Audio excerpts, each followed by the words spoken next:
ಎಲ್ಲ ರೈತ ಬಾಂಧವರಿಗೂ Nataraj agri clinic ಮತ್ತು ಇನ್ಪುಟ್ಸ್ ವತಿಯಿಂದ ಹೃತ್ಪೂರ್ವಕವಾದ ಸ್ವಾಗತ.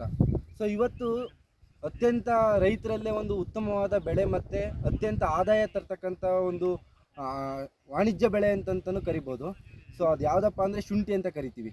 ಏನಕ್ಕೆ ಇತ್ತೀಚಿನ ದಿನಗಳಲ್ಲಿ ಮತ್ತು ನಮ್ಮ ಭಾರತ ದೇಶದಲ್ಲಿರ್ಬೋದು ಮತ್ತು ಬೇರೆ ಹೊರ ರಾಷ್ಟ್ರಗಳಲ್ಲೂ ಇರ್ಬೋದು, ಸೊ ಈ ಜಿಂಜರ್ ಅಥವಾ ಶುಂಠಿ ಅಂತಕ್ಕಂಥ ಬೆಳೆ ಯಾಕೆ ಪ್ರಾಮುಖ್ಯತೆ ಹೊಂದಿದೆ ಮತ್ತು ಇತ್ತೀಚಿನ ದಿನಗಳಲ್ಲಿ ಯಾಕೆ ಇದರ ಬೆಲೆ ಹೆಚ್ಚಾಗ್ತಿದೆ ಅಂತಂತ ಎಲ್ಲ ರೈತರಿಗೂ ಗೊತ್ತಿರೋ ಹಾಗೆ. ಯಾಕೆಂದರೆ ಶುಂಠಿ ಅಂತಕ್ಕಂಥದ್ದು ಒಂದು ಮೆಡಿಸಿನಲ್ ಪ್ರಾಪರ್ಟಿ, ವೈದ್ಯಕೀಯವಾಗಿ ಒಂದು ಗುಣ ಇರ್ತಕ್ಕಂಥ ಬೆಳೆ ಆಗಿರೋದ್ರಿಂದ ಸೊ ಶುಂಠಿಯ ಬೆಲೆ ಪ್ರತಿದಿನ ಹೆಚ್ಚಾಗ್ತಾ ಹೋಗ್ತಾ ಇದೆ. ಸೊ ಈ ಒಂದು ನಿಟ್ಟಿನಲ್ಲಿ ಮುಂಚೆ ಏನು ಮಾಡೋದು ಅಂದರೆ ಯಾವುದೋ ಒಂದು ಭೌಗೋಳಿಕ ಪ್ರದೇಶದಲ್ಲಿ ಶುಂಠಿನ ಬೆಳೀತಕ್ಕಂಥದ್ದು ರೂಢಿನಲ್ಲಿತ್ತು. ಸೊ ಆದರೆ ಈಗ ವಾಣಿಜ್ಯ ಒಂದು ಬೆಲೆ ಜಾಸ್ತಿ ಆಗಿರೋದ್ರಿಂದ ಎಲ್ಲ ಒಂದು ಭೌಗೋಳಿಕ ಪ್ರದೇಶದಲ್ಲೂ ಕೂಡ ಈ ಒಂದು ಶುಂಠಿ ಬೆಳೆನ ಬೆಳೀತಾ ಇದ್ದಾರೆ.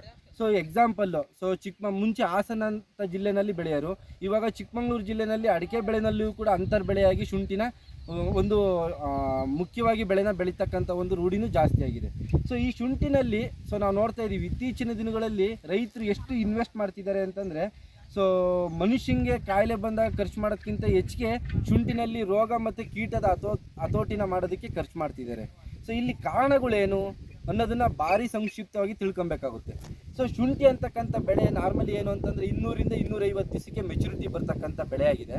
ಸೊ ಈ ಬೆಳೆನ ಯಾವ್ಯಾವ ಮಣ್ಣಲ್ಲಿ ಬೆಳೀತಾರೆ ಅಂತಂದರೆ, ಒಂದು ಕ್ಲೇ ಸಾಯಿಲ್ ಅಂತ ಕರಿತೀವಿ, ಅಂದರೆ ಕಪ್ಪು ಭೂಮಿಯಿಂದ ಹಿಡಿದು ಅಪ್ ಟು ನೀವು ಕೆಂಪು ಮರಳು ಮಿಶ್ರಿತ ಕೆಂಪು ಮಣ್ಣಲ್ಲೂ ಕೂಡ ಒಂದು ಬೆಳೀತಕ್ಕಂಥ ಒಂದು ಸೊ ಕ್ಯಾರೆಕ್ಟರ್ನ ಇದು ಹೊಂದಿದೆ. ಸೊ ಇದನ್ನು ಯಾವ ರೀತಿ ಒಂದು ಭೌಗೋಳಿಕ ಪ್ರದೇಶ ಅಂತಂದರೆ ನಾರ್ಮಲಿ ಸೊ ಮೀಡಿಯಮ್ ರೈನ್ಫಾಲ್ ಇರ್ತಕ್ಕಂಥ ಬೆಳೆ ಮತ್ತು ಮೀಡಿಯಮ್ ಟೆಂಪ್ರೇಚರ್ 25 ರಿಂದ 28 ಡಿಗ್ರಿ ಟೆಂಪ್ರೇಚರ್ ಇರ್ತಕ್ಕಂಥ ಪ್ರದೇಶದಲ್ಲಿ ಬೆಳೀತಕ್ಕಂಥ ಒಂದು ಬೆಳೆಯಾಗಿದೆ. ಸೊ ಈ ಬೆಳೆ ಒಂದು ಟ್ಯೂಬರ್ ಕ್ರಾಪ್ ಆಗಿರೋದ್ರಿಂದ, ಗೆಡ್ಡೆ ಬೆಳೆ ಆಗಿರೋದ್ರಿಂದ ಇಲ್ಲಿ ಮಣ್ಣಿನ ಒಂದು ಪ್ರಿಪ್ರೇಷನ್ ಅಂತ, ಲ್ಯಾಂಡ್ ಪ್ರಿಪ್ರೇಷನ್ ಅಂತ ಏನು ಕರಿತೀವೋ ಅದು ಬಹುಮುಖ್ಯವಾಗಿರುತ್ತೆ. ಮತ್ತು ಎರಡನೇದು ಇನ್ನೊಂದೇನು ಅಂತಂದರೆ, ಟ್ಯೂಬರ್ನ ನಾವು ಮಣ್ಣಿಗೆ ಭೂಮಿಗೆ ಹಾಕೋದ್ರಿಂದ ಸೋಯಿಂಗಿಗೆ, ಸೊ ಇಲ್ಲಿ ಟ್ಯೂಬರ್ ಟ್ರೀಟ್ಮೆಂಟ್ ಅಂತ ಶುಂಠಿ ಗೆಡ್ಡೆನ ನಾವು ಯಾವ ರೀತಿ ಬೀಜೋಪಚಾರ ಮಾಡ್ತಕ್ಕಂಥದ್ದು ಭಾರಿ ಮುಖ್ಯವಾದ ವಿಚಾರ ಆಗಿರುತ್ತೆ. ಕಾರಣ ಏನು ಅಂತಂದರೆ, ಇತ್ತೀಚಿನ ದಿನಗಳಲ್ಲಿ ನಾವು ನೋಡ್ತಾ ಇದ್ದೀವಿ, ಸೊ ಬೆಳೆದಿರೋ ಜಮೀನಲ್ಲೇ ಮತ್ತೆ ಪುನಃ ಅದೇ ಬೆಳೆನ ಬೆಳೀತಾ ಇರ್ತಾರೆ. ಸೊ ಭೂಮಿನಲ್ಲಿ ಬಂಜರುತನ ಜಾಸ್ತಿ ಆಗ್ತಾ ಇರುತ್ತೆ. ಎರಡನೇ ದಿನೊಂದೇನು ಅಂತಂದರೆ, ನಾವು ಕೊಡ್ತಕ್ಕಂಥ ಫಾರ್ಮೇಡ್ ಮೆನ್ಯೂರ್, ಕೊಟ್ಟಿಗೆ ಗೊಬ್ಬರದ ಪ್ರಮಾಣವೂ ಕಡಿಮೆ ಆಗಿದೆ ಮತ್ತು ನಾವು ಕೊಡ್ತಕ್ಕಂಥ ರಾಸಾಯನಿಕ ಗೊಬ್ಬರಗಳ ಬಳಕೆನೂ ಕೂಡ ಜಾಸ್ತಿ ಆಗಿದೆ. ಸೊ ಇಂಥ ಒಂದು ನಿಟ್ಟಿನಲ್ಲಿ ಮತ್ತು ಎರಡನೇದು ರೈತರು ಏನು ಮಾಡ್ತಿದ್ದಾರೆ ಅಂದರೆ ಅನಿಯಮಿತ ನೀರಾವರಿ ಪದ್ಧತಿಗಳು ಅಂತಂತ ಕರೀತಾರೆ. ಸೊ ಇಲ್ಲಿ ಏನಾಗುತ್ತೆ ಅಂದರೆ, ಒಂದು ಬೆಳೆಗೆ ಎಷ್ಟು ನಿರ್ದಿಷ್ಟ ಪ್ರಮಾಣದಲ್ಲಿ ನೀರು ಬೇಕೋ ಅಷ್ಟೇ ನಿರ್ದಿಷ್ಟ ಪ್ರಮಾಣದಲ್ಲಿ ನೀರು ಕೊಡ್ತಕ್ಕಂಥದ್ದು ಇರುತ್ತೆ. ಸೊ ಇಲ್ಲಿ ವಾತಾವರಣದಲ್ಲಿ ವೈಪರೀತ್ಯ ಆಗಿರೋದ್ರಿಂದ ಸೊ ಮಳೆನೂ ಹೆಚ್ಚಿಗೆ ಆಗ್ಬೋದು ಮತ್ತು ನಾವು ಕೊಡ್ತಕ್ಕಂಥ ನೀರಿನಲ್ಲೂ ನಾವು ತಪ್ಪನ್ನು ಮಾಡ್ತಾ ಇರ್ತೀವಿ. ಇಂಥ ಸಂದರ್ಭದಲ್ಲಿ ರೈತರುಗಳು ಮುನ್ನೆಚ್ಚರಿಕಾ ಕ್ರಮವಾಗಿ ಯಾವ್ಯಾವ ಕ್ರಮಗಳನ್ನ ಅನುಸರಿಸಬೇಕು ಮತ್ತು ಶುಂಠಿನಲ್ಲಿ ಇತ್ತೀಚಿನ ದಿನಗಳಲ್ಲಿ ಫೀಲ್ಡಲ್ಲಿ ಬರ್ತಕ್ಕಂಥ ಸಮಸ್ಯೆಗಳೇನು ಅನ್ನೋದ್ರ ಬಗ್ಗೆ ಮಾಹಿತಿ ಕೊಡ್ತಾ ಇದ್ದೀನಿ. ಸೊ ಮೇಜರಾಗಿ ಶುಂಠಿನ ನಾವು 1 ಎಕರೆಗೆ ನಾವು ಏನು ಯೂಸ್ ಮಾಡ್ತೀವಿ ಅಂತಂದರೆ, ನಾರ್ಮಲಿ 60 kg ಚೀಲದಲ್ಲಿ ರೈತರೆಲ್ಲ ಮಾತಾಡ್ತಾ ಇರ್ತಾರೆ. ಸೊ 15 ರಿಂದ 20 ಚೀಲ 1 ಎಕರೆಗೆ ಸೀಡ್ ರೇಟ್ನ ಬಳಸ್ತಕ್ಕಂಥದ್ದು ಸೊ ವಾಡಿಕೆ ಇದೆ. ಮತ್ತು ಇದನ್ನು ಲ್ಯಾಂಡ್ ಪ್ರಿಪ್ರೇಷನ್ ಯಾವ ಥರ ಇರುತ್ತೆ ಅಂದರೆ, 1 ಮೀಟರ್ ಅಗಲ ವಿಡ್ತು ಮತ್ತು 15 ಸೆಂಟಿಮೀಟರ್ ಆಳ ಇರ್ತಕ್ಕಂತಹ ರೈಸ್ಡ್ ಬೆಡ್ಡನ್ನು ಮಾಡಿರ್ತಾರೆ. ಸೊ ಇಲ್ಲಿ ನಾವು ಮುಖ್ಯವಾಗಿ ರೈಸ್ಡ್ ಬೆಡ್ ಅಂತಂತ ಬಂತು ಅಂತಂದರೆ, ಸೊ ಶುಂಠಿ ಬೆಳೆಗೆ ಅತ್ಯಂತ ಮುಖ್ಯವಾಗಿ ನೀರು ಬಸಿದು ಹೋಗ್ತಕ್ಕಂತಹ ಪ್ರದೇಶವನ್ನು ನಾವು ಸೃಷ್ಟಿಸಬೇಕಾಗುತ್ತೆ. ಸೊ ಇಲ್ಲಿ ನಾವು ಮಾಡ್ತಕ್ಕಂಥ ಡ್ರೈನೇಜ್ ಅಥವಾ ನೀರು ಬಸಿದು ಹೋಗುವಿಕೆನಲ್ಲಿ ನಾವೇನಾದ್ರು ತಪ್ಪು ಮಾಡಿದ್ವು ಅಂತಂದರೆ, ಶುಂಠಿನ ಬೆಳೆನಲ್ಲಿ ಮುಖ್ಯವಾಗಿ ಬರ್ತಕ್ಕಂಥದ್ದು ಕೊಳೆ ರೋಗ ಅಂತ ಕರಿತೀವಿ. ಸೊ ಇಲ್ಲಿ ಸೀಡ್ ಟ್ರೀಟ್ಮೆಂಟ್ ಮಾಡೋದಕ್ಕಿಂತ ಮುಂಚೆ ನಾವು ಸೆಲೆಕ್ಷನ್ ಮಾಡ್ತಕ್ಕಂಥ ಟ್ಯೂಬರ್ಸ್ ಹೆಂಗಿರಬೇಕು, ಸೊ ಅಟ್ಲೀಸ್ಟ್ ಅವು ಟ್ಯೂಬರ್ಸು 10 ರಿಂದ 12 ತಿಂಗಳು ಕಾಲ ಭೂಮಿನಲ್ಲಿ ಗೆಡ್ಡೆ ಆಗಿರಬೇಕು. ಎರಡನೇದು ಪ್ರತಿ ಗೆಡ್ಡೆ 20 ರಿಂದ 25 ಗ್ರಾಮ್ ವೆಯ್ಟ್ ಬರಬೇಕು. ಮತ್ತು ಪ್ರತಿ ಗೆಡ್ಡೆನಲ್ಲೂ 3 ರಿಂದ 4 ಸೊ ಮೊಳಕೆ ಹೊಡಿತಕ್ಕಂಥ ಕಣ್ಣುಗಳು ಅಂತ ಕರಿತೀವಿ, ಆ ಕಣ್ಣುಗಳು ಇರಬೇಕು. ಸೊ ಈ ಥರ ರೀತಿಯಲ್ಲಿರ್ತಕ್ಕಂಥ ಶುಂಠಿ ಗೆಡ್ಡೆಗಳನ್ನ ಸೆಲೆಕ್ಟ್ ಮಾಡಾದ್ಮೇಲೆ ಈ ಶುಂಠಿನ ಸುಡೋಮನಾಸ್ ಅಂತ ಕರಿತೀವಿ.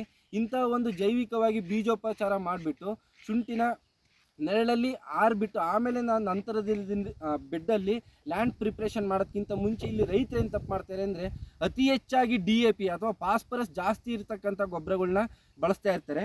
ಇಂತಹ ಸಂದರ್ಭದಲ್ಲಿ ನಮಗೆ ಶುಂಠಿನಲ್ಲಿ ಏನಾಗುತ್ತೆ ಅಂದರೆ ಎಲೆಗಳೆಲ್ಲ ಪೂರ್ತಿ ವೈಟ್ ಆಗಿರ್ತಕ್ಕಂಥದ್ದು ಕರಿತೀವಿ. ಸೊ ಇದಕ್ಕೆ ಇಂಟರ್ವೇನಲ್ ಕ್ಲೋರಾಸಿಸ್ ಅಂತ ಕರಿತೀವಿ. ಆದಷ್ಟು ಫಾಸ್ಫರಸ್ ಜಾಸ್ತಿ ಇರ್ತಕ್ಕಂಥ ಪ್ರಮಾಣನ ಕಡಿಮೆ ಮಾಡೋದ್ರಿಂದ ನಮಗೆ ಸೊ ಈ ಲಘು ಪೋಷಕಾಂಶಗಳ ಕೊರತೆನ ನಾವು ನೀಗಿಸ್ಬೋದು. ಸೊ ಲ್ಯಾಂಡ್ ಪ್ರಿಪ್ರೇಷನ್ ಟೈಮಲ್ಲಿ ದಯವಿಟ್ಟು ಎಲ್ಲ ರೈತರು ಬೇವಿನ ಹಿಂಡಿನ ಯೂಸ್ ಮಾಡ್ತಕ್ಕಂಥದ್ದು ಭಾರಿ ಸೂಕ್ತವಾಗಿರುತ್ತೆ. ಎರಡನೇದು ಟ್ರೈಕೋಡರ್ಮಾ ಸೂಡೋಮೋನಾಸನ್ನು ಎನ್ರಿಚ್ ಮಾಡಿರ್ತಕ್ಕಂಥ ಕೊಟ್ಟಿಗೆ ಗೊಬ್ಬರಗಳನ್ನ ನಾವು ಯೂಸ್ ಮಾಡೋದ್ರಿಂದ ಸೊ ಶುಂಠಿನಲ್ಲಿ ಬರ್ತಕ್ಕಂತಹ ಕೊಳೆ ರೋಗನ ನಾವು ಯಶಸ್ವಿಯಾಗಿ ಮುಂಜಾಗೃತ ಕ್ರಮವಾಗಿ ನಾವು ಹತೋಟಿ ಮಾಡ್ಬೋದು. ಎರಡನೇದು ಇನ್ನೊಂದು ಮುಖ್ಯವಾಗಿ ಸೊ ಲ್ಯಾಂಡ್ ಪ್ರಿಪ್ರೇಷನ್ ಮಾಡಿರ್ತಾರೆ, ಇಲ್ಲಿ ಪೋಷಕಾಂಶಗಳ ನಿರ್ವಹಣೆ ಭಾರಿ ಮುಖ್ಯವಾಗಿರುತ್ತೆ, ಜೊತೆಯಲ್ಲಿ ನೀರಿನ ನಿರ್ವಹಣೆ ಭಾರಿ ಮುಖ್ಯವಾಗಿರುತ್ತೆ. ಸೊ ಶುಂಠಿ ಬೆಳೆನಲ್ಲಿ ನಾವು ಮುಖ್ಯವಾಗಿ ಸೊ ರಿಸರ್ಚ್ ಸಂಶೋಧನೆ ಪ್ರಕಾರ ಯಾವ ರೀತಿ ರೆಕಮೆಂಡ್ ಮಾಡಿದ್ದಾರೆ ಅಂದರೆ ಪ್ರತಿ ಹೆಕ್ಟೇರಿಗೆ ಸೊ 75 kg ಸಾರಜನಕ, 50 kg ಫಾಸ್ಫರಸ್ಸು, 50 kg ಪೊಟ್ಯಾಷ್ ಅಂತಕ್ಕಂಥ ಪ್ರಮಾಣನ ನಿರ್ದಿಷ್ಟ ಸಮಯದಲ್ಲಿ ಕೊಡಬೇಕು. ಈ ಒಂದು ಪ್ರಮಾಣನ ನಾವು ಬೆಳವಣಿಗೆ 2 ಹಂತದಲ್ಲಿ ಕೊಡಬೇಕು. 50% ಇರ್ತಕ್ಕಂಥ ಫಾಸ್ಫರಸ್ ಮತ್ತು ಪೊಟ್ಯಾಷು ಮತ್ತು ನೈಟ್ರೋಜನ್ನ ಸೊ ಬೇಸಲ್ ಅಪ್ಲಿಕೇಶನಲ್ಲಿ ಕೊಡಬೇಕು. ಉಳಿದ ಅರ್ಧ ಭಾಗನ ನಾವು 45 ಅಥವಾ 60 ದಿನಗಳ ನಂತರದಲ್ಲಿ ಉಳಿದ ಅರ್ಧ ಭಾಗನ ನಾವು ಕೊಡ್ತಕ್ಕಂಥದ್ದು. ಸೊ ಇಲ್ಲಿ ಮುಖ್ಯವಾಗಿ ಎಲ್ಲ ರೈತರು ಏನು ಮಾಡ್ತಾರೆ ಅಂದರೆ ನೇರ ಪೋಷಕಾಂಶಗಳನ್ನ ಎಲ್ಲರೂ ಕೊಡ್ತಾರೆ, NPKನ. ಸೊ ಇಲ್ಲಿ ಮುಖ್ಯವಾಗಿ ರೈತರು ತಪ್ಪದು ಎಲ್ಲಿ ಅಂತಂತಂದರೆ ಲಘು ಪೋಷಕಾಂಶಗಳಾಗಿರ್ತಕ್ಕಂತಹ ಜಿಂಕು, ಬೋರಾನ್, ಐರನ್, ಮ್ಯಾಂಗನೀಸ್ ಪೋಷಕಾಂಶಗಳನ್ನ ಕೊಡೋದ್ರಲ್ಲಿ ತಪ್ಪು ಮಾಡ್ತಾ ಇರ್ತಾರೆ. ಸೊ ಕೆಲವೊಂದು ಸತಿ ರೈತರು ಹೇಳ್ತಾ ಇರ್ತಾರೆ, ಸರ್ ಮೈಕ್ರೋ ನ್ಯೂಟ್ರಿಯೆಂಟ್ ಕೊಟ್ಟಿದ್ದೀನಿ, ಸೊ ಜೊತೆ DAPನೂ ಜಾಸ್ತಿ ಹಾಕಿದ್ದೀನಿ ಅಥವಾ ಫಾಸ್ಫರಸ್ ಯುಕ್ತ ಗೊಬ್ಬರಗಳನ್ನ ತುಂಬ ಬಳಕೆ ಮಾಡ್ತಾ ಇರ್ತಾರೆ. ಸೊ ಅಂಥ ಸಂದರ್ಭದಲ್ಲಿ ಏನಾಗುತ್ತೆ ಅಂದರೆ ನಮಗೆ ಜಿಂಕು ಮತ್ತು ಬೋರಾನ್ ತಗೊಳ್ತಕ್ಕಂಥ ಶಕ್ತಿ ಕಡಿಮೆ ಆಗುತ್ತೆ. ಸೊ ಆದಷ್ಟು ನಾವು ಪೋಷಕಾಂಶಗಳನ್ನ ನಿಗದಿತ ಸಮಯದಲ್ಲಿ ನಿಗದಿತ ಪ್ರಮಾಣದಲ್ಲೇ ಬಳಸಿದ್ವು ಅಂತಂದರೆ ನಮ್ಮ ಶುಂಠಿ ಬೆಳೆನಲ್ಲಿ ಬರ್ತಕ್ಕಂತಹ ಲಘು ಪೋಷಕಾಂಶಗಳ ಕೊರತೆ, ಸೊ ಇಂಟರ್ವೈನಲ್ ಕ್ಲೋರಾಸಿಸ್ ಅಂತ ಕರಿತೀವಿ. ಸೊ ನಾವು ಫೀಲ್ಡಲ್ಲಿ ನೋಡ್ತಾ ಇರ್ತೀವಿ, ಎಲ್ಲೋ ಪ್ಯಾಚಲ್ಲಿ ಬೆಳ್ಳಗಾಗಿರುತ್ತೆ ಶುಂಠಿ ಬೆಳೆನಲ್ಲಿ. ಸೊ ಈ ಥರದ್ದೊಂದು ಬಂತು ಅಂತಂದರೆ ನಾರ್ಮಲ್ ಏನಾಗುತ್ತೆ ಅಂದರೆ ಲಘು ಪೋಷಕಾಂಶಗಳ ಕೊರತೆ ಮತ್ತು ನಾವು ಕೊಡ್ತಕ್ಕಂಥ ನೇರ ಪೋಷಕಾಂಶಗಳಲ್ಲೂ ಇಂಬ್ಯಾಲೆನ್ಸ್ ಇರುತ್ತೆ. ಸೊ ಆ ಒಂದು ದೃಷ್ಟಿನಲ್ಲಿ ಪೋಷಕಾಂಶಗಳ ನಿರ್ವಹಣೆಯಲ್ಲಿ ಭಾರಿ ಮುಖ್ಯವಾದ ಪಾತ್ರನ ನಾವು ಶುಂಠಿ ಬೆಳೆನಲ್ಲಿ ಕಾರ್ಯನಿರ್ವಹಿಸಬೇಕು. ಎರಡನೇದು ಇನ್ನೊಂದೇನು ಅಂದರೆ ಡ್ರೈನೇಜ್ ಫೆಸಿಲಿಟಿ ಅಂತ ಕರಿತೀವಿ. ಸೊ ದಯವಿಟ್ಟು ರೈತರು ಎಷ್ಟು ಸಾಧ್ಯ ಆಗುತ್ತೋ ಅಷ್ಟು ಮಣ್ಣನ್ನು ಬುಡಕ್ಕೆ ಕೊಡೋದ್ರಿಂದ ಏನಾಗುತ್ತೆ ಅಂದರೆ ನೀರು ಬಸಿದು ಹೋಗುವಿಕೆ ಚೆನ್ನಾಗಿರುತ್ತೆ. ಮತ್ತು ಎರಡನೇದು ಇನ್ನೊಂದೇನು ಅಂದರೆ ಇನ್ಶಿಯಲ್ ಟೈಮಲ್ಲಿ ಮಲ್ಚಿಂಗ್ ಮಾಡ್ತಕ್ಕಂಥದ್ದು ಭಾರಿ ಮುಖ್ಯವಾಗಿರುತ್ತೆ. ಮತ್ತು ಮೂರನೇ ತಪ್ಪು ಏನು ರೈತರು ಜಾಸ್ತಿ ಮಾಡೋದು ಅಂತಂದರೆ ಕಳೆನಾಶಕಗಳ ಬಳಕೆ ಅಂತ ಕರಿತೀವಿ. ನಾರ್ಮಲಿ ಶುಂಠಿನಲ್ಲಿ ಏನು ಮಾಡ್ತೀವಿ ಅಂದರೆ ಸೊ ಟ್ಯೂಬರ್ ಮೊಳಕೆ ಹೊಡೆಯೋದಕ್ಕಿಂತ ಮುಂಚಿತವಾಗಿ ನಾವು ಸೊ ಈ ಒಂದು ಗೇಕ್ ಇರ್ಬೋದು ಅಥವಾ ಬೇರೆ ರೀತಿಯ ಕಳೆಗಳನ್ನ ನಿಯಂತ್ರಣ ಮಾಡೋದಕ್ಕೆ ಕಳೆನಾಶಕ ಬಳಕೆ ಮಾಡ್ತೀವಿ. ಸೊ ಒಂದು ಸತಿ ಶುಂಠಿ ಮೊಳಕೆ ಹೊಡೆದಾದ್ಮೇಲೆ ದಯವಿಟ್ಟು ಯಾವುದೇ ರೈತರುಗಳು ಕೂಡ ಕಳೆನಾಶಕ ಬಳಸೋದನ್ನು ಕಡಿಮೆ ಮಾಡಿ. ಆದಷ್ಟು ನಿಮ್ಮ ಬೇಸಾಯ ಪದ್ಧತಿ ಅಥವಾ ಡ್ರೈನೇಜ್ ಮಾಡೋದ್ರಿಂದ ನೀವು ಕಳೆ ನಿಯಂತ್ರಣ ಮಾಡೋದೊಂದಿರ್ಬೋದು. ಎರಡನೇದು ನಮ್ಮ ತೋಟದಲ್ಲೇ ಸಿಗ್ತಕ್ಕಂಥ ಅನುಪಯುಕ್ತ ನೈಸರ್ಗಿಕವಾಗಿ ಸಿಗ್ತಕ್ಕಂಥ ಕೆಲವೊಂದು ಮಲ್ಚಿಂಗ್ ಇರ್ತವೆ. ಸೊ ಒಣಗಿರ್ತಕ್ಕಂಥ ಅಡಿಕೆ ಸಿಪ್ಪೆ ಇರ್ಬೋದು, ಭತ್ತದ ಹುಲ್ಲು ಇರ್ಬೋದು, ರಾಗಿ ಹುಲ್ಲು ಇರ್ಬೋದು ಅಥವಾ ರಾಗಿ ತೌಡು ಇರ್ಬೋದು. ಈ ಥರದ್ದನ್ನು ನಾವು ಮಲ್ಚಿಂಗ್ ಮಾಡೋದ್ರಿಂದ ಏನಾಗುತ್ತೆ ಅಂದರೆ ಹೆಚ್ಚು ದಿನಗಳ ಕಾಲ ತೇವಾಂಶ ಇರುತ್ತೆ. ಎರಡನೇದು ಮಣ್ಣು ಮೃದುವಾಗಿರುತ್ತೆ. ಸೊ ಯಾವತ್ತೇ ಆಗಲಿ ನಮ್ಮ ಶುಂಠಿ ಬೆಳೆನಲ್ಲಿ ಯಾವ ರೀತಿ ಇರಬೇಕು ಮಣ್ಣಿನ ಗುಣಧರ್ಮ ಅಂತಂತಂದರೆ ಮಣ್ಣಿನಲ್ಲಿ ಗಾಳಿ ಮತ್ತು ನೀರಿನ ಸರಬರಾಜು ಸರಾಗವಾಗಿ ಆಡಬೇಕು. ಎಷ್ಟೇ ನೀರು ಬಂದರೂ ಕೂಡ ನೀರು ಬಸಿದು ಹೋಗ್ತಕ್ಕಂತಹ ಒಂದು ಮಣ್ಣಿನ ಗುಣಧರ್ಮವನ್ನು ನಾವು ಕಾಪಾಡ್ತಾ ಇರಬೇಕು. ಮತ್ತು ಮೂರನೇದು ಇನ್ನೊಂದು ಏನಂದರೆ ಸೊ ಶುಂಠಿ ಬೆಳೆನಲ್ಲಿ ಬರ್ತಕ್ಕಂಥ ಕೀಟ ಬಾಧೆಗಳು ಅಂತ ಕರಿತೀವಿ. ಒಂದು ಲೀಫ್ ಫ್ಲೋರಲ್ ಅಂತ ಕರಿತೀವಿ. ಸೊ ಎಲೆಗಳನ್ನ ಸುರುಳಿ ಮಾಡ್ಕೊಂಡು ತಿಂತಕ್ಕಂಥ ಹುಳುಗಳು ಬರ್ತವೆ. ಎರಡನೇದು ಟ್ಯೂಬರ್ನ ಅಂದರೆ ಶುಂಠಿ ಗೆಡ್ಡೆನ ಕೊರಿತಕ್ಕಂತಹ ಕೀಟಗಳು ಬರ್ತವೆ. ಇನ್ನೊಂದು ಎಲೆಗಳನ್ನೆಲ್ಲ ಪೂರ್ತಿ ಈ ಥರ ಸ್ಕ್ರೇಪ್ ಮಾಡ್ತಾ ಇರ್ತೇವೆ, ಎಲೆಗಳನ್ನೆಲ್ಲ ತಿಂತಕ್ಕಂಥ ಹುಳುಗಳು ಬರ್ತವೆ. ಸೊ ಈ ಒಂದು ನಿಟ್ಟಿನಲ್ಲಿ ಸಾಧ್ಯವಾದಷ್ಟು ರೈತರುಗಳು ಮುಂಜಾಗೃತ ಕ್ರಮವಾಗಿ ನಾವು ಕೀಟನಾಶಕಗಳ ಬಳಕೆನ ಮಾಡೋದ್ರಿಂದ ಸೊ ಶುಂಠಿ ಬೆಳೆನಲ್ಲಿ ಬರ್ತಕ್ಕಂಥ ಕೀಟಗಳನ್ನ ಕಂಟ್ರೋಲ್ ಮಾಡ್ಬೋದು. ಸೊ ಇಲ್ಲಿ ಮೇಜರಾಗಿ ನಾನು ಇವತ್ತು ಹೇಳಕ್ಕೆ ಬಂದಿರೋದು ವಿಚಾರ ಏನು ಅಂತಂದರೆ ಶುಂಠಿ ಬೆಳೆನಲ್ಲಿ ಕೊಳೆ ರೋಗ ಅಂತ ಕರಿತೀವಿ. ಸೊ ಈ ಕೊಳೆ ರೋಗ ಅಂತಕ್ಕಂಥದ್ದು ಮೇಜರಾಗಿ ಬರ್ತಕ್ಕಂಥದ್ದು ಮಣ್ಣಿನಿಂದ. ಯಾವಾಗ ಅಂತಂತಂದರೆ ಮಣ್ಣಿನಲ್ಲಿ ನಾರ್ಮಲ್ ಮಾಯಿಶ್ಚರ್ ಲೆವೆಲಿಗಿಂತ ತೇವಾಂಶಕ್ಕಿಂತ ಜಾಸ್ತಿ ತೇವಾಂಶ ಇತ್ತು ಅಂತಂದರೆ ಸೊ ಈ ಕೊಳೆ ರೋಗ ಅಂತಕ್ಕಂಥದ್ದು ಜಾಸ್ತಿ ಕಾಣುತ್ತೆ. ಈ ಒಂದು ಸತಿ ಕೊಳೆ ರೋಗ ಬಂತು ಅಂತಂದರೆ ನೀವು ಒಂದು ಪ್ರದೇಶದಿಂದ ಇನ್ನೊಂದು ಪ್ರದೇಶಕ್ಕೆ ಮಣ್ಣಿನಲ್ಲಿ ಅಥವಾ ನೀರಿನಲ್ಲಿ ಹರಿದಾಡೋದ್ರಿಂದ ಈ ಕೊಳೆ ರೋಗ ಹರಡ್ತಕ್ಕಂಥ ಚಾನ್ಸಸ್ ಜಾಸ್ತಿ ಇರುತ್ತೆ. ಇದರಿಂದ ಅತ್ಯಂತ ಹೆಚ್ಚು ಇಳುವರಿನಲ್ಲಿ ನಷ್ಟ ಆಗ್ತಕ್ಕಂಥ ಸಂದರ್ಭ ಜಾಸ್ತಿ ಇರುತ್ತೆ. ಸೊ ಇನ್ನೊಂದು ಮುಖ್ಯವಾಗಿ ಇಲ್ಲಿ ಶುಂಠಿ ಬೆಳೆನಲ್ಲಿ ಬರ್ತಕ್ಕಂಥದ್ದು ಅಂದರೆ ಹಳದಿ ಎಲೆ ಚುಕ್ಕಿ ರೋಗ ಅಂತ ಕರಿತೀವಿ. ಸೊ ಇಲ್ಲಿ ರೈತರು ಎಲ್ಲಿ ಮುಖ್ಯವಾಗಿ ತಪ್ಪು ಮಾಡ್ತಾರೆ ಅಂತಂದರೆ ಪೋಷಕಾಂಶಗಳ ಕೊರತೆಗೂ ಮತ್ತು ಶುಂಠಿ ಬೆಳೆನಲ್ಲಿ ಬಂದಿರತಕ್ಕಂಥ ರೋಗಗಳಿಗೂ ವ್ಯತ್ಯಾಸ ಹೇಳೋದ್ರಲ್ಲಿ ತುಂಬ ತಪ್ಪು ಮಾಡ್ತಾ ಇರ್ತಾರೆ.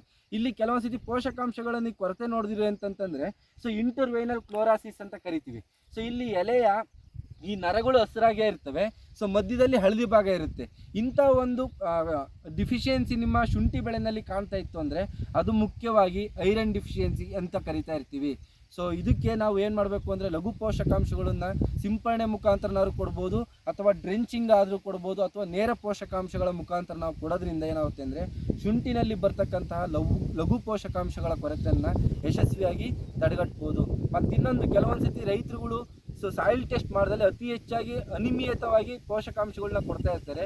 ಈ ರೀತಿಯಾಗಿ ಪೋಷಕಾಂಶಗಳನ್ನ ರೆಕಮೆಂಡೆಡ್ ಡೋಸೇಜ್ಗಿಂತ ಜಾಸ್ತಿ ಕೊಟ್ಟರು ಕೂಡ ಶುಂಠಿ ಬೆಳೆನಲ್ಲಿ ಬರ್ತಕ್ಕಂಥ ರೋಗದ ಪ್ರಮಾಣ ಜಾಸ್ತಿ ಆಗುತ್ತೆ. ಸೊ ಆದ್ದರಿಂದ ಸಾರಜನಕಯುಕ್ತ ಗೊಬ್ಬರನ ಯಾವ ಟೈಮಲ್ಲಿ ಹಂತದಲ್ಲಿ ಕೊಡಬೇಕು ಅಂತಂದರೆ ಬೆಳವಣಿಗೆ ಹಂತದಲ್ಲಿ ಕೊಡಬೇಕು. ನೆಕ್ಸ್ಟ್ ನೀವು ಟ್ಯೂಬರ್ ಡೆವಲಪ್ ಆಗೋ ಟೈಮಲ್ಲಿ ಪೊಟ್ಯಾಷ್ ಅಂಶನ ಜಾಸ್ತಿ ಕೊಡೋದ್ರಿಂದ ಏನಂತಂದರೆ ಗೆಡ್ಡೆ ಸೈಜು ಚೆನ್ನಾಗಿ ಬರುತ್ತೆ, ಅದ್ರ ಕೀಪಿಂಗ್ ಕ್ವಾಲಿಟಿನೂ ಚೆನ್ನಾಗಿರುತ್ತೆ. ಮತ್ತು ಸಲ್ಫರ್ ಯುಕ್ತ ಪೋಷಕಾಂಶಗಳು ಅಂತ ಕರಿತೀವಿ. ಈ ಸಲ್ಫರ್ ಯುಕ್ತ ಪೋಷಕಾಂಶಗಳನ್ನ ನಾವು ಶುಂಠಿ ಬೆಳೆನಲ್ಲಿ ಬಳಸೋದ್ರಿಂದ ಏನಂತಂದರೆ ಮಣ್ಣಿನ ಒಂದು ಭೌತಿಕ ಗುಣಲಕ್ಷಣ ಅಂದರೆ ಸಡಿಲಾಗೋದ್ರಿಂದ ಶುಂಠಿಯ ಒಂದು ಬೆಳವಣಿಗೆ ಚೆನ್ನಾಗಾಗುತ್ತೆ. ಸೊ ಈ ಸಲ್ಫರ್ ಯುಕ್ತ ಪೋಷಕಾಂಶಗಳನ್ನ ಮಣ್ಣಿನ ಪರೀಕ್ಷೆ ಆಧಾರದ ಮೇಲೆ ಕೊಡೋದ್ರಿಂದ, ಎಕ್ಸಾಂಪಲ್ ಜಿಪ್ಸಮ್, ಸೊ ಪರೀಕ್ಷೆ ಆಧಾರದ ಮೇಲೆ ಕೊಡೋದ್ರಿಂದ ನಮ್ಮ ಶುಂಠಿನಲ್ಲಿ ಬೆಳೆನಲ್ಲಿ ಬರ್ತಕ್ಕಂತಹ ಸಮಸ್ಯೆಗಳನ್ನ ಕಮ್ಮಿ ಮಾಡ್ಬೋದು. ಮತ್ತು ಮೆಗ್ನೀಷಿಯಮ್ಮು ಮತ್ತು ಸಲ್ಫರ್ ಅಂತ ಕರಿತೀವಿ, ಮತ್ತು ಕ್ಯಾಲ್ಶಿಯಮ್ ಅಂತ ಕರಿತೀವಿ.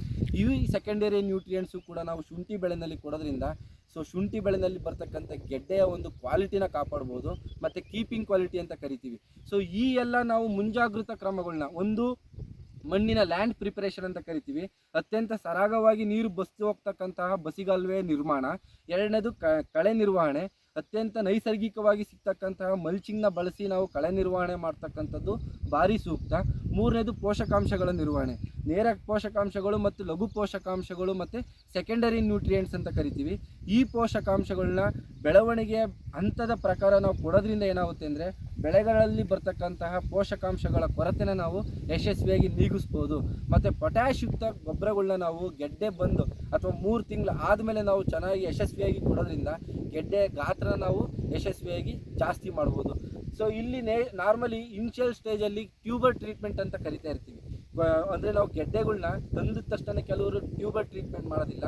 ದಯವಿಟ್ಟು ಜೈವಿಕವಾಗಿ ನೀವು ತಂದಿರ್ತಕ್ಕಂಥ ಶುಂಠಿ ಗೆಡ್ಡೆಗಳನ್ನ ಟ್ರೀಟ್ಮೆಂಟ್ ಮಾಡಿ. ಇದರಿಂದ ನಮಗೆ ಮುಂದೆ ಬರ್ತಕ್ಕಂಥ ಸಮಸ್ಯೆಗಳನ್ನ ಯಶಸ್ವಿಯಾಗಿ ಕಂಟ್ರೋಲ್ ಮಾಡ್ಬೋದು. ಕೆಲವೊಂದು ಸತಿ ಏನಾಗುತ್ತೆ ಅಂದರೆ ಗೆಡ್ಡೆ ತಗೊಂಬಂದಿರ್ತಾರೆ, ಆ ತಗೊಂಬಂದಿರ್ತಕ್ಕಂಥ ಸೆಲೆಕ್ಷನ್ ಮಾಡಿರ್ತಕ್ಕಂಥ ಜಮೀನು ಹೆಂಗಿರಬೇಕು ಅಂದರೆ ಆರೋಗ್ಯವಾಗಿ ಯುಕ್ತವಾಗಿರಬೇಕು.